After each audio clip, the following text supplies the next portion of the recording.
Bonjour. Alors aujourd'hui, j'aimerais vous encourager avec une parole d'exhortation qui s'intitule « Le magnétisme de l'amour ». Alors comme vous le savez sûrement, dans Marc 12, du verset 29 au verset 31, Jésus nous rappelle les principaux commandements. Il est écrit, Jésus répondit, « Voici le premier. Écoute Israël, le Seigneur notre Dieu est l'unique Seigneur. Et tu aimeras le Seigneur ton Dieu de tout ton cœur, de toute ton âme et de toute ta pensée et de toute ta force. Voici le second. Tu aimeras ton prochain comme toi-même. Il n'y a pas d'autre commandement plus grand que cela. » Alors, il est intéressant ici de noter que ces deux commandements qui sont quasiment le même commandement, qui est d'aimer Dieu et d'aimer l'autre, parle ici des plus grands commandements que Dieu demande à l'homme de pratiquer.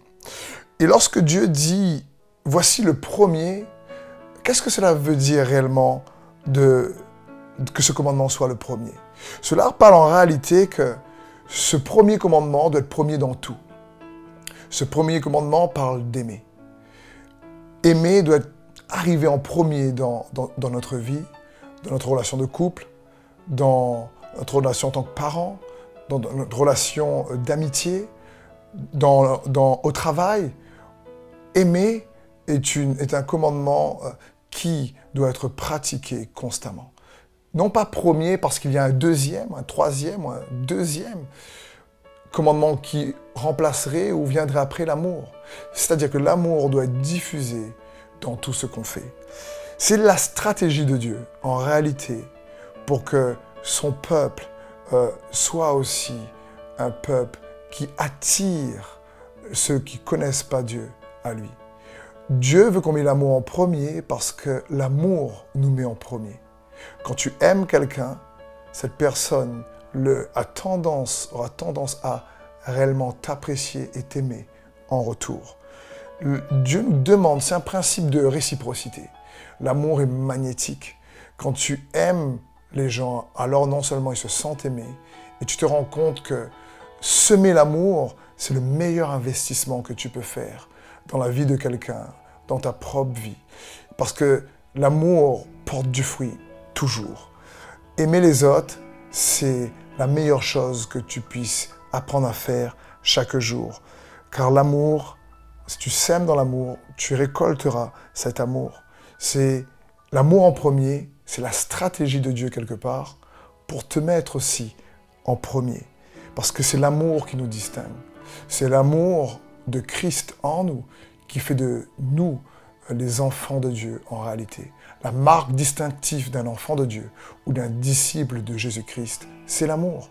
Il dit plus loin dans les Écritures, « À ceci, tous reconnaîtront que vous êtes mes disciples, si vous avez de l'amour les uns pour les autres. » Un autre passage connu, dans 1 Corinthiens 13, nous dit ceci, « Si je parle dans les langues des hommes et des anges, si je n'ai pas l'amour, je suis comme un airain qui résonne, comme une cymbale retentissante. Et si j'ai la prophétie, et que je connaisse tous les mystères et toute la connaissance, et que j'ai toute la foi de manière à transporter des montagnes, mais que je n'ai pas l'amour, je ne suis rien. Et quand je distribuerai en aliment tous mes biens, et que je livrerai mon corps afin que je fusse brûlé, mais si je n'ai pas l'amour, cela ne me profite de rien. » C'est l'amour qui nous distingue. C'est l'amour de Christ en nous, diffusé au travers de nous, au travers de ce que nous sommes, de nos comportements, nos actions, nos paroles, qui nous distingue. L'amour est magnétique. C'est l'amour, nous dit ici l'Écriture, qui fait de toi quelqu'un. Non pas ton travail, non pas ton statut social, non pas tes finances, non pas ton intelligence, mais l'amour fait de toi quelqu'un, car il est écrit, « Si je n'ai pas l'amour, alors je ne suis rien. » Et si tu veux être quelqu'un, je t'encourage à aimer. Et nous pouvons aimer, car il nous a aimés le premier. Et l'amour de Dieu a été semé dans nos cœurs par le Saint-Esprit qui nous a donné, nous dit les Écritures dans Romains. Aimer, c'est le meilleur investissement que tu peux faire. C'est le principe que Dieu nous donne dans ce commandement. Le plus grand et le premier, Parce que c'est un commandement qui vraiment t'ouvre, si tu le pratiques, les voies et les cœurs des autres. Sois béni, excellente journée à toi.